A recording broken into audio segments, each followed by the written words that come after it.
हरिः ओम्। श्रीलक्ष्मी सहस्रनामस्तोत्रम्।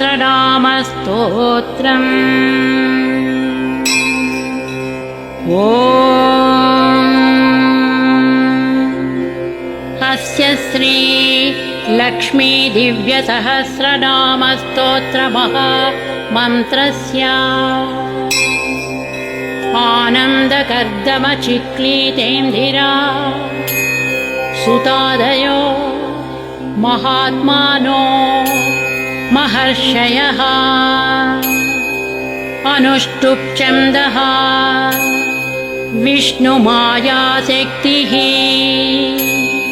महालक्ष्मीः परादेवता। श्री महालक्ष्मी प्रसादद्वारा सर्वेष्टार्थसिद्ध्यर्थे जपे विनियोगः।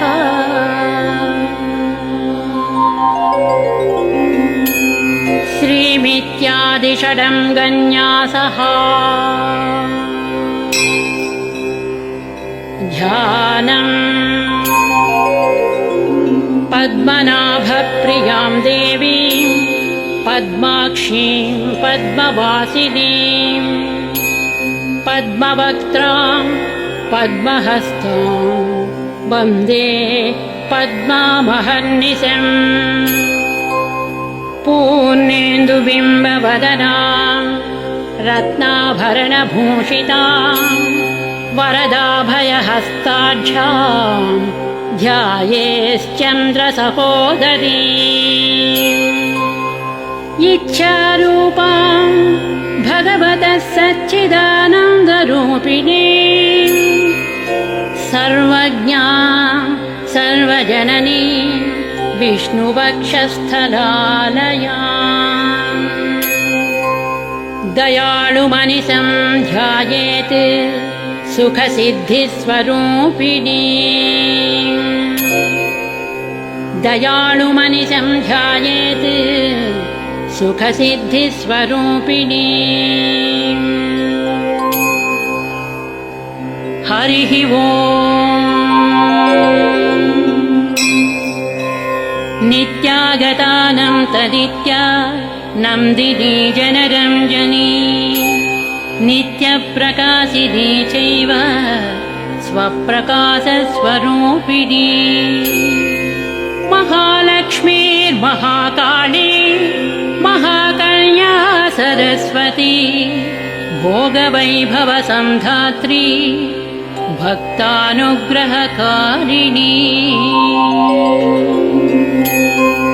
ईशावास्या महामाया महादेवी महेश्वरी हृल्लेखा परमाशक्तिः मातृका बीजरूपिणी। नित्यानन्द नित्यबोध नादिनी जनमोदिनी सत्यप्रत्ययनी चैव स्वप्रकाशात्मरूपिणी।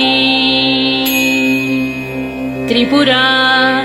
भैरवी विद्या हंसा वागीश्वरी शिवा वाग्देवी च महारात्रिः कालरात्रिस्त्रिलोचना। भद्रकाली कराळी च महाकाली तिलोत्तमा काली कराळवक्त्रान्ता कामाक्षी कामदा शुभा। चण्डिका चण्डरूपेश चामुण्डा चक्रधारिणी त्रैलोक्यजननी देवी त्रैलोक्यविजयोत्तमा। सिद्धलक्ष्मीः क्रियालक्ष्मीः मोक्षलक्ष्मीः प्रसादिनी उमा भगवती दुर्गा चान्द्री दाक्षायणी शिवा। प्रत्यङ्गिराधरा वेला लोकमाता हरिप्रिया पार्वती परमादेवी ब्रह्मविद्या प्रदायिनी अरूपा बहुरूपा च विरूपा विश्वरूपिणी पञ्चभूतात्मिका वाणी पञ्चभूतात्मिका परा कालिका पञ्चिका वाग्मी हविः प्रत्यधिदेवता देवमाता सुरेशाना वेदगर्भाम्बिका धृतिः संख्याजातिः क्रियाशक्तिः प्रकृतिर्मोहिनी मही यज्ञविद्या महाविद्या गुह्यविद्या विभावरी ज्योतिष्मती महामाता सर्वमन्त्रफलप्रदा दारिद्र्यध्वंसिनी देवी हृदयग्रन्थि भेदिनी सहस्रादित्यसंकाशा चन्द्रिका चन्द्ररूपिणी अकारादिक्षकारान्त मातृका वर्णरूपिणी गायत्री सोमसम्भूति सावित्री प्रणवात्मिका शाङ्करी वैष्णवी ब्राह्मी सर्वदेव नमस्कृता सेव्या दुर्गा कुबेराक्षी करवीरनिवासिनी जया च विजया चैव जयन्ती च पराजिता कुब्जिका कालिका शास्त्री वीणा पुस्तकधारिणी सर्वज्ञशक्ति स्त्रीशक्तिः ब्रह्म विष्णु शिवात्मिका इडा पिङ्गलिका मध्या मृणाली तन्तु रूपिणी यज्ञेशानि प्रधादीक्षा दक्षिणा सर्वमोहिनी अष्टाङ्गयोगिनी देवी निर्भीजध्यानगोचरा सर्वतीर्थस्थिता शुद्धा सर्वपर्वतवासिनी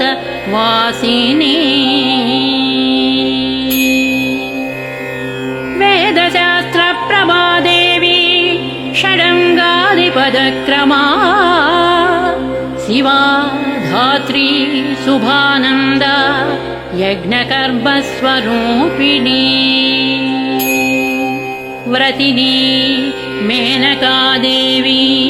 ब्रह्माणी ब्रह्मचारिणी एकाक्षरपरा तारा भवबन्धविनाशिनी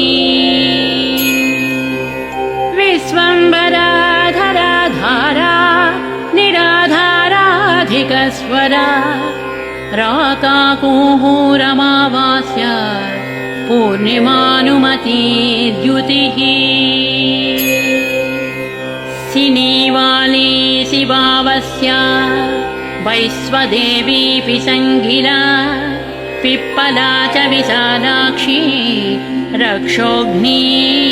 वृष्टिकारिणी दुष्टविद्राविणी देवी सर्वोपद्रवनाशिनी शारदा शरसन्धाना सर्वशास्त्रस्वरूपिणी युद्धमध्यस्थिता देवी सर्वभूतप्रभञ्जनी अयुद्धा युद्धरूपा च शान्ता शान्तिस्वरूपिणी गङ्गा सरस्वती वेणी यमुना नर्मदापगा समुद्रवसना वासा ब्रह्माण्डश्रेणिमेखला पञ्चवक्त्रा दशभुजा शुद्धस्फटिकसन्निभा रक्ता कृष्णासिता पीता सर्ववर्णा निरीश्वरी कालिका चक्रिका देवी सत्या तु वटुका स्थिता तरुणी वारुणी नारी ज्येष्ठा देवी सुरेश्वरी विश्वम्भरधरा कर्त्री गणार्गणविभञ्जनी सन्ध्या रात्रिर्दिवा ज्योत्स्ना कलाकाष्ठा निमेषिका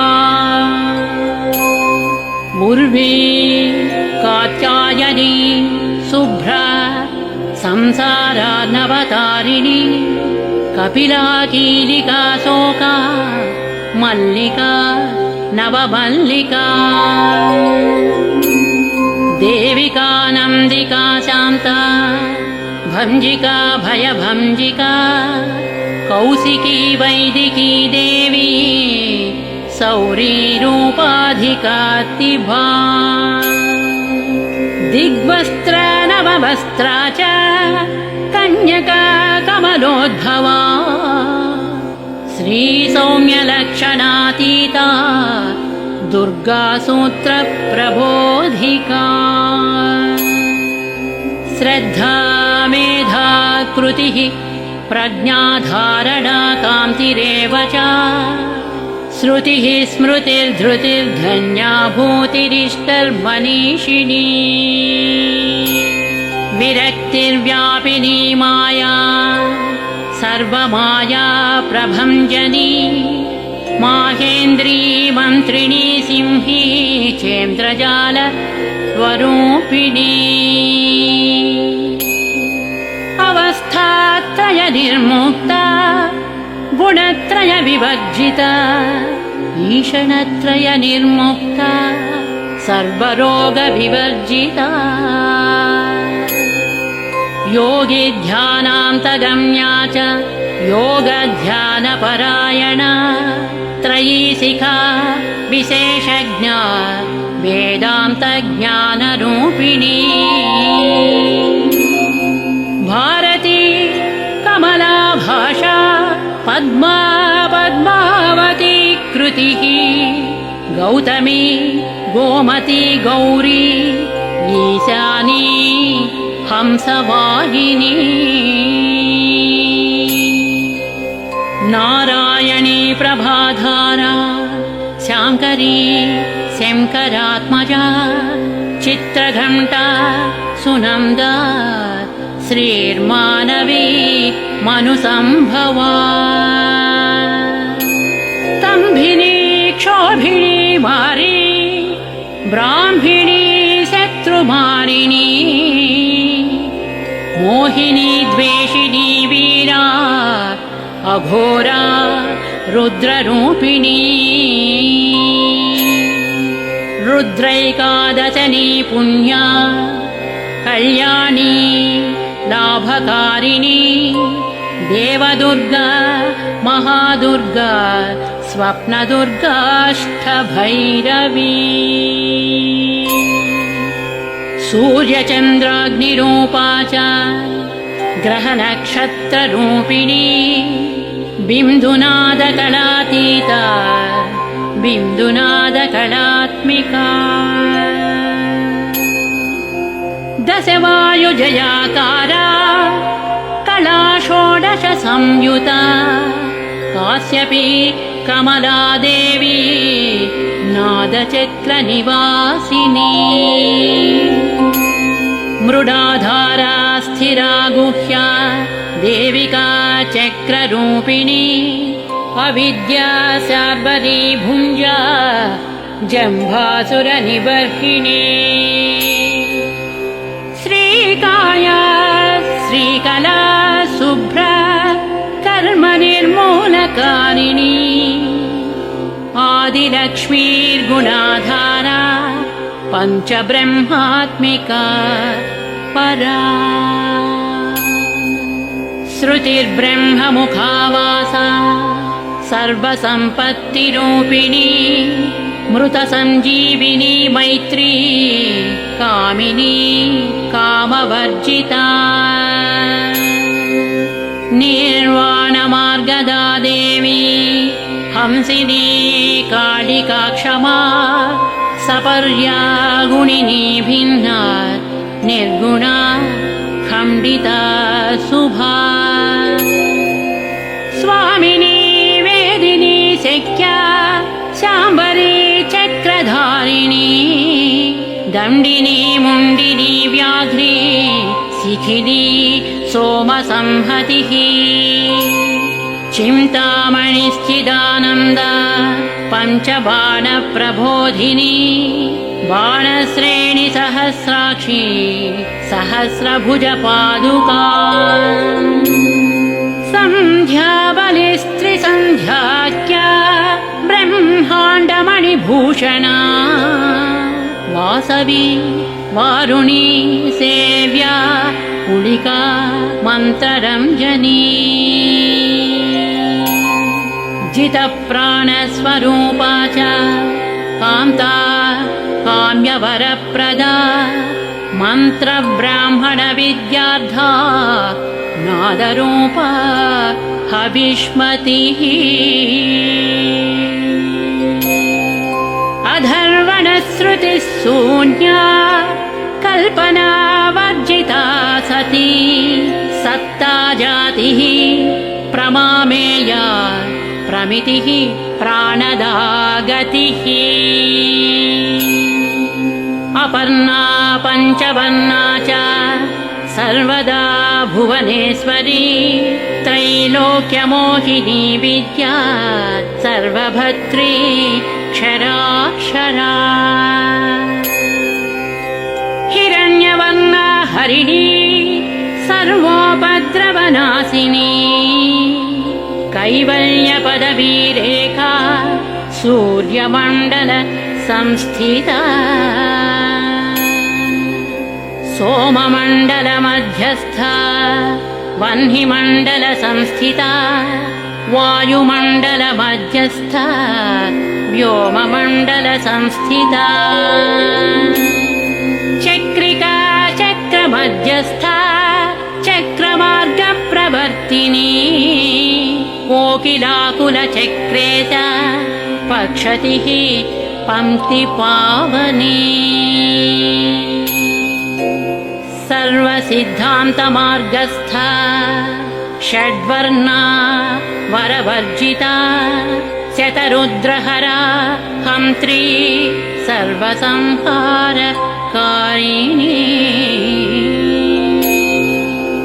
पुरुषा पौरुषी तुष्टिः सर्वतन्त्रप्रसूतिका अर्धनारीश्वरी देवी सर्वविद्याप्रदायिनी भार्गवी आजुषी विद्या सर्वोपनिषदा स्थिता व्योमकेशाखिलप्राणा पञ्चकोश विलक्षणा पञ्चकोशात्मिका प्रत्यक् पञ्चब्रह्मात्मिका शिवा जगज्जराजनित्री च पञ्चकर्म प्रसूतिका वाग्देव्याभरणाकारा सर्वकाम्यस्थिता स्थितिः अष्टादश चतुष्षष्टिपीठिका विद्यया युता कालिका कर्षणश्यामा यक्षिणी किन्नरेश्वरी केतकी मल्लिका शोका वाराही धरणि ध्रुवा नारसिंही महोग्रास्या भक्तानामार्तिनाशिनी अन्तर्बला स्थिरा लक्ष्मीः जरामरण नाशिनी श्रीरङ्गिता महाकाया सोमसूर्याग्निलोचना अदितिर्देवमाता च अष्टपुत्राष्टयोगिनी अष्टप्रकृतिरष्टाष्ट बिभ्राजद्विकृताकृतिः दुर्भिक्षध्वंसिनी देवी सीता सत्या च रुक्मिणी ख्यातिजा भार्गवी देवी देवयोनिस्तपस्विनी शाकम्भरी महाशोणा गरुडोपरि संस्थिता सिंहगा व्याघ्रगा देवी वायुगा च महाद्रिगा अकारादिक्षकारान्त सर्वविद्याधिदेवता मन्त्रव्याख्याननिपुणा ज्योतिःशास्त्रैकलोचना गिडा पिङ्गलिका मध्य सुषुम्ना ग्रन्थिभेदिनी कालचक्राश्रयोपेता कालचक्रस्वरूपिणी वैशारदी मतिश्रेष्ठा वरिष्ठा सर्वदीपिका वैनायकी वरारोहा श्रोणीवेला बहिर्बलिः जम्भिनी जृम्भिनी जृम्भकारिणी गणकारिका शरणी चक्रिकानन्त सर्वव्याधिचिकित्सकी देवकी देवसंकासा वारिधिः करुणाकरा सर्वरी सर्वसम्पन्ना सर्वपापप्रभञ्जनी एकमात्रा द्विमात्रा च त्रिमात्रा च तथा परा अर्धमात्रा परा सूक्ष्मा सूक्ष्मार्धार्धपरा परा एकवीरा विशेषाख्या षष्ठीदेवी मनस्विनी नैष्कर्म्या निष्कलालोका ज्ञानकर्माधिका गुणा सबन्ध्वानन्दसन्दोहा व्योमाकारा निरूपिता गद्यपद्यात्मिका वाणी सर्वालङ्कारसंयुता साधुबन्धपदन्यास सर्वौका घटिकावलिः षट्कर्मी कर्कशाकारा सर्वकर्म विवर्जिता आदित्यवर्णा च पर्णा कामिनी वररूपिणी ब्रह्माणी ब्रह्मसन्ताना वेदवागीश्वरी शिवा पुराणन्यायमीमांसा धर्मशास्त्रागमश्रुता सद्यो वेदवती सर्वा हंसी विद्याधिदेवता विश्वेश्वरी जगद्धात्री विश्वनिर्माणकारिणी वैदिकी वेदरूपा च कालिका कालरूपिणी नारायणी महादेवी सर्वतत्त्वप्रवर्तिनी वैदिकी वेदरूपा च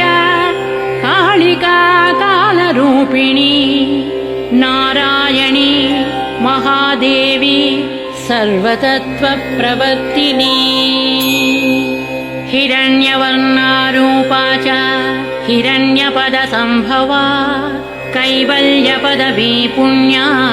कैवल्यज्ञानलक्षिता ब्रह्मसम्पत्तिरूपा च ब्रह्मसम्पत्तिकारिणी वारुणी वारुणाराजा सर्वकर्म प्रवर्तिनी एकाक्षरपरा युक्ता सर्वदारिद्र्यभञ्जनी पाशाङ्कुशान्विता दिव्या वीणा व्याख्याक्ष सूत्रभृत् एकमूर्तिस्त्रयी मूर्तिर्मधुकैटभञ्जनी साङ्ख्यवती ज्वाला ज्वलन्ती कामरूपिणी जाग्रती सर्वसम्पत्ति सुषुप्ता स्वेष्टदायिनी कपालिनी महादंष्ट्रा भ्रुकुटी कुटिलानना सर्वावासा सुवासा च बृहत्सृष्टिश्च साक्वरी छन्दो गणप्रतिष्ठा च कल्माषी करुणात्मिका चक्षुष्मती महाघोषा खड्गचर्मधरासिनिः शिल्पवैचित्र्यविद्योता सर्वतो भद्रवासिनी अचिन्त्यलक्षणाकारा सूत्रभाष्यनिबन्धना सर्ववेदार्थसम्पत्ति सर्वशास्त्रार्थ मातृका अकारादिक्षकारान्तः सर्ववर्णकृतस्थला सर्वलक्ष्मी सदानन्दा सारविद्या सदा शिवा सर्वज्ञा सर्वशक्तिश्च खेचरी रूपगोच्छ्रिता अणिमादिगुणोपेता पराकाष्ठा परा गतिः हंसयुक्तविमानस्था हंसारूढा शशिप्रभा भवानी वासनाशक्तिः आकृतिस्था खिला तन्त्रहेतुर्विचित्राङ्गी व्योमगङ्गा विनोदिनी वर्षा च वार्षिका चैव ऋग्यजुस्सामरूपिणी महानदी नदी पुण्या गण्यपुण्यगुणक्रिया समाधिगतलभ्याद्धा श्रोतव्या स्वप्रिया घृणा नामाक्षरपरा देवी ह्युपसर्गनकाञ्चिता निपातोरुद्वयी जङ्घा मातृका मन्त्ररूपिणी आसीना च शयना च तिष्ठन्ती धावनाधिका लक्ष्यलक्षणयोगाढ्या ताद्रूप्यगणनाकृतिः एकरूपानेकरूपा सेन्दुरूपा सदाकृतिः समासतद्धिताकारा विभक्तिवचनात्मिका स्वाहाकारा स्वधाकारा श्रीप्रत्यर्धाङ्गी नन्दिनी गम्भीरा गहना गुह्या योनिलिङ्गाधारिणी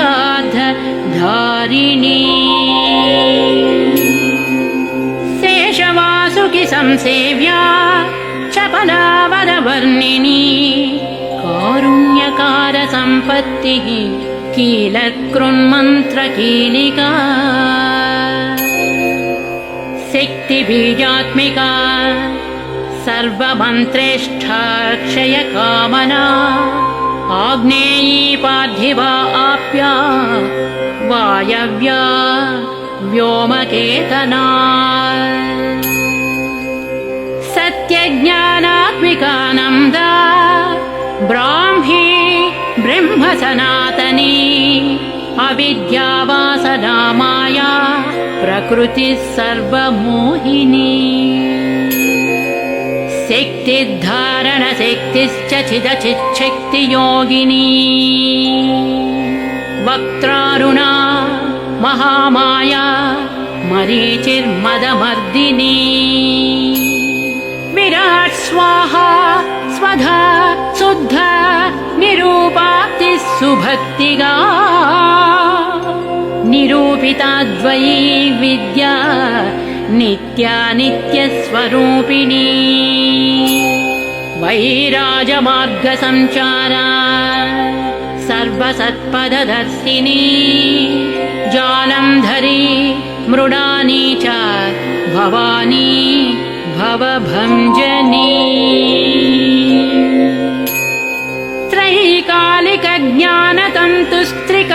त्रैकालिकज्ञानतन्तुस्त्रिकालज्ञानदायिनी नादातीता स्मृतिः प्रज्ञाधात्रीरूप त्रिपुष्करा पराजिता विधानज्ञा विशेषितगुणात्मिका हिरण्यकेशिनी हेमा ब्रह्मसूत्रविचक्षणा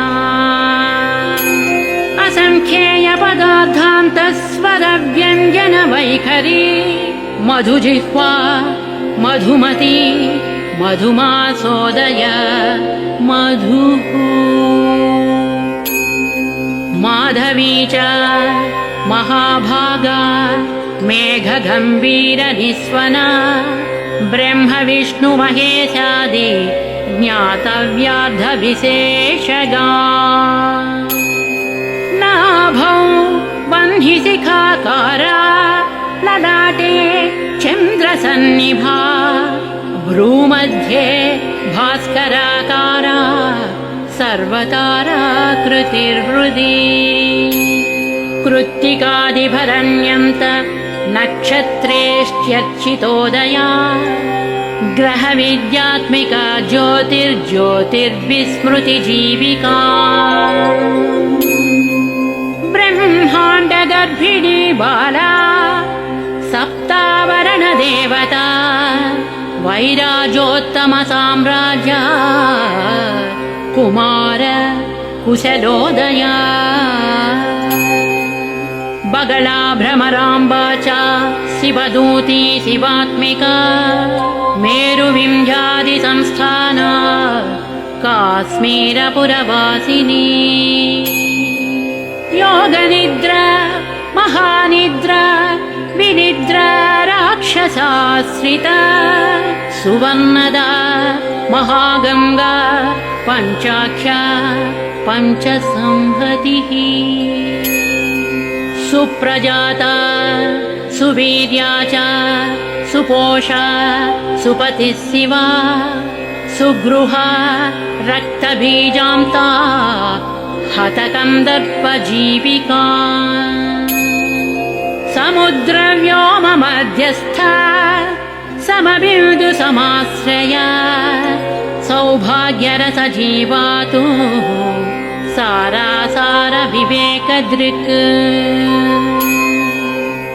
त्रिविल्यादिसुपुष्टाङ्गा भारती भरताश्रिया नादब्रह्ममयी विद्या ज्ञानब्रह्ममयी परा ब्रह्मनाडीनिरुक्तिश्च ब्रह्मकैवल्यसाधना कालकेयमहोदारा वीर्यविक्रमरूपिणी बडवाग्निशिखावक्त्रा महाकबलतर्पणा महाभूता महादर्प महासारा महाक्रतुः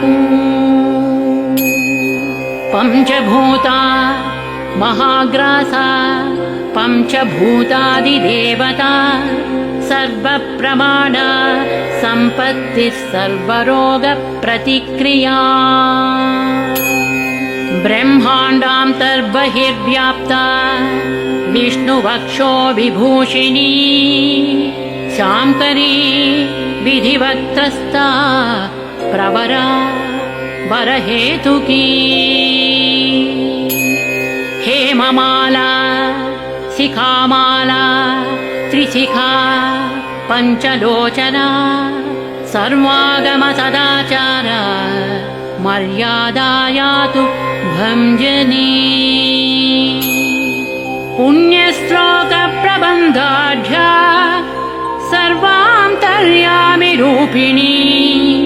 सामगानसमाराध्या श्रोतुकर्णरसायना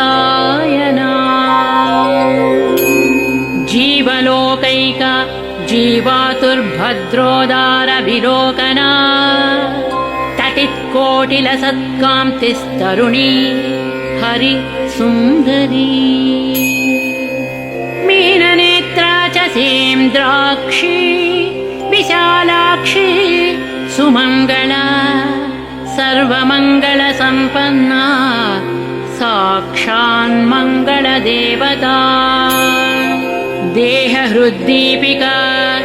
दीप्तिर्जिह्वा पापप्रणाशिनी अर्धचन्द्रोल्लसद्दंष्ट्रा यज्ञवाटी विलासिनी महादुर्गा महोत्साह महादेव बलोदया डाकिनीढ्या शाकिनीढ्या हाकिनीढ्या समस्तजुट निरङ्कुशानाकिवन्द्या षडाधाराधिदेवता भुवनज्ञाननिःश्रेणिः भुवनाकार वल्लरी शाश्वती शाश्वताकारा लोकानुग्रहकारिणी सारसी मानसी हंसी हंसलोकप्रदायिनी चिन्मुद्रालङ्कृतकरा कोटिसूर्यसमप्रभा सुखप्राणिशिरोरेखा सदसदृष्टप्रदायिनी सर्वसाङ्कर्यदोषघ्नी ग्रहोपद्रवनाशिनी क्षुद्रजन्तुभयग्नी च विषरोगादिभञ्जनी सर्वसाङ्कर्यदोषघ्नी ग्रहोपद्रवनाशिनी क्षुद्रजन्तुभयग्नी च विषरोगादिभञ्जनी सदा शान्ता सदा शुद्धा गृहच्छिद्रनिवारिणी कलिदोषप्रशमनी कोलाहल पुरस्थिता गौरी लाक्षणिकी मुख्या जगन्याकृतिवर्जिता मायाविद्या मूलभूता वासवी विष्णुचेतना वादिनी वसुरूपा च वसुरत्नपरिच्छदा छान्दसी चन्द्रहृदया मन्त्रस्वच्छन्दभैरवी वनमाला वैजयन्ती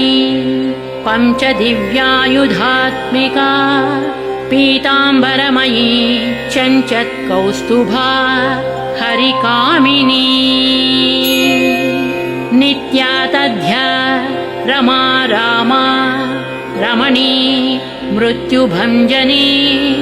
ज्येष्ठा काष्ठा धनिष्ठां ता शराङ्गी निर्गुणप्रिया मैत्रेया मित्रविन्दा च शेष्यशेषकलाशया वारणासी वासलभ्या चाव्यावर्तजनस्तुता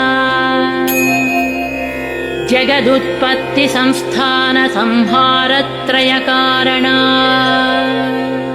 त्वमम्ब विष्णु सर्वस्वम् नमस्तेऽस्तु महेश्वरी नमस्ते सर्वलोकानां जनन्यै पुण्यमूर्तये सिद्धलक्ष्मीर्महाकाली महालक्ष्मीर्नमोऽस्तु ते सद्यो जातादिपञ्चाग्निरूपा पञ्चकपञ्चिका यन्त्रलक्ष्मीर्भवत्यादि राध्याद्येते नमो नमः। सृष्ट्यादिकारणकारा वितते दोषवर्जिते जगल्लक्ष्मीर्जगन्माता विष्णुपत्नी नमोऽस्तुते। नवकोटिमहाशक्तिसमुपास्य पदाम्बुजे कनकः संवर्णरत्नाढ्य सर्वाभरणभूषिते अनन्तनित्यमहिषी प्रपञ्चेश्वरनायकी अत्युच्छ्रितपदान्तस्थे परमव्योमनायकी नाकपुष्टगताराध्ये विष्णुलोकविलासिनी वैकुण्ठराजमहिषी श्रीरङ्गनगराश्रिते रङ्गनायकि भूपुत्री कृष्णे वरदवल्लभे कोटिब्रह्माण्डादिसंसेव्ये कोटिरुद्रादिकीर्तिते मातुलुङ्गमयं खेटं सौवर्णचषकं तथा पद्मद्वयं पूर्णकुम्भं क्षीरं च वरदाभये पाशमङ्कुशं शङ्खं च चक्रं शूलं कृपाणिकां धनुर्बाणौ चाक्षमालां चिन्मुद्रामपि बिभ्रति अष्टादशभुजे लक्ष्मीः महाष्टादशपीठगे भूनीलादिसंसेव्ये च स्वामि चित्तानुवर्तिनी पद्मे पद्मालये पद्मे पूर्णकुम्भाभिषेचिते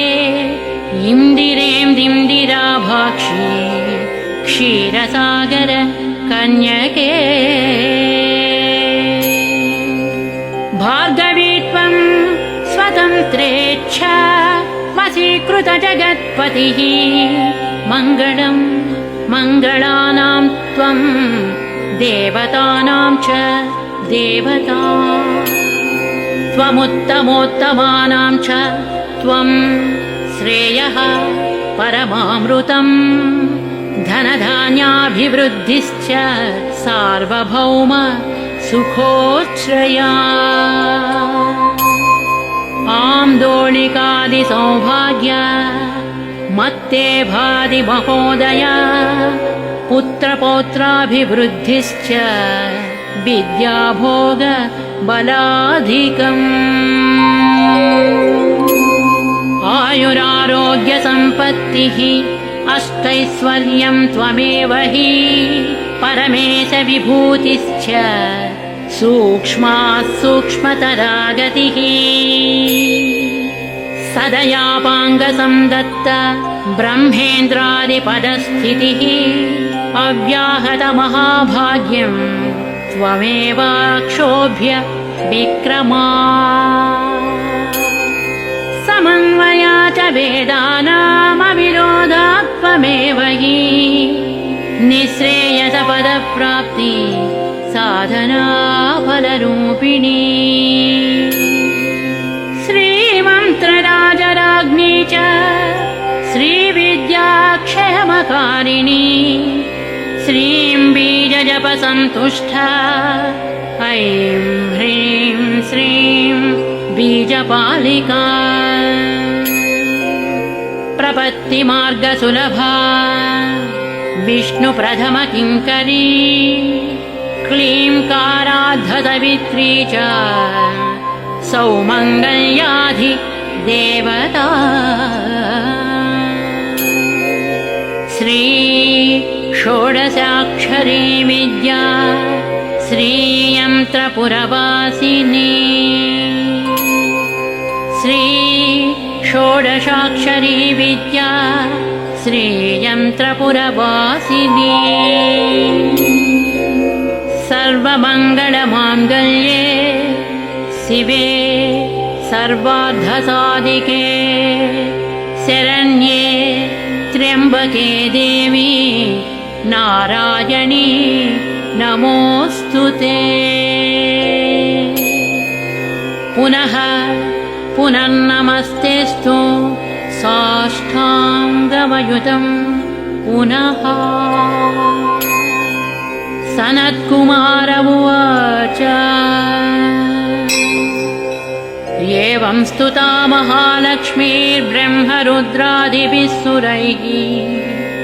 समद्भिरार्त्यै देवैश्च निःसत्त्वैर्भोगवर्जितैः ज्येष्ठाजुष्टैश्च निःश्रीकैः संसारास्वपरायणैः विष्णुपत्नी दधौ तेषां दर्शनं दृष्टितर्पणम्। शरत्पूर्णेन्दुकोट्याभा धवलापाङ्गवीक्षणैः सर्वां सत्त्वसमाविष्टांश्चक्रे हृष्टावरं ददौ। नमद्भिरार्तैर्देवश्च निःसत्त्वैर्भोगवर्धितैः महालक्ष्मीरुवाच नाम्नां साष्टसहस्रं मे प्रमादाद्वापि यः सकृत् कीर्तयेत् तत्कुले सत्यं वसाम्या चन्द्रतारकम्। किं पुनर्नियमाज्ञप्तुर्मदेकस्य रण्यस्य च मातृवस्थानुकम्पाहं पोषकी स्याम् अहर्निशम्। मन्नाम स्मरतां लोके दुर्लभं नास्ति चिन्तितम् मत्प्रसादेन सर्वेऽपि स्वस्वेष्टार्थमवाप्स्यथा। लुप्तवैष्णवधर्मस्य मद्व्रतेष्वकीर्तिनः भक्तिप्रपत्तिहीनस्य वन्द्यो नाम्नां जपोऽपि मे। तस्मादवश्यं तैर्दोषैर्विहीनः पापवर्जितः जपेत् साष्टसहस्रं मे नाम्नां प्रत्यहमादरात्। साक्षादलक्ष्मीपुत्रोऽपि दुर्भाग्योऽप्यलसोऽपि वा अप्रयत्नोऽपि मूढोऽपि विकलः पतितोऽपि च अवसातु प्राप्नुयाद्भाग्यं मत्प्रसादेन केवलम्। स्पृहेयमचिराद्देवाः वरदानाय जापिनः। ददामि सर्वमिष्टार्थं लक्ष्मीति स्मरतां ध्रुवम्। ददामि सर्वमिष्टार्थं लक्ष्मीति स्मरतां ध्रुवम्। सनत्कुमार उवाच इत्युक्तां तर्धते लक्ष्मीः वैष्णवी भगवत्कला इष्टापूर्तं च सुकृतं भागधेयं च चिन्तितम्। स्वं स्वं स्थानं च भोगं च विजयं लेभिरे सुराः तदेतत् प्रदाम्यद्य लक्ष्मीनामसहस्रकम्। योगिनं पठति क्षिप्रं चिन्तितार्थान् वाप्स्यदा। गार्ग्य उवाच सनत्कुमार योगीन्द्र इत्युक्त्वा स दयानिधिः अनुगृह्य ययौ क्षिप्रं तांश्च 12 योगिनः। तस्मादेतद्रहस्यं च गोप्यं जप्यं प्रयत्नतः अष्टम्यां च चतुर्दश्यां नवम्यां भृगुवासरे पौर्णमास्याममायां च सर्वकाले विशेषतः जपेद्वा नित्यकार्येषु सर्वान् कामानवाप्नुयात् इति श्रीस्कान्दपुराणे सनत्कुमारसंहितायां श्रीलक्ष्मीसहस्रनाम मन्त्रस्तोत्रं समाप्तम्।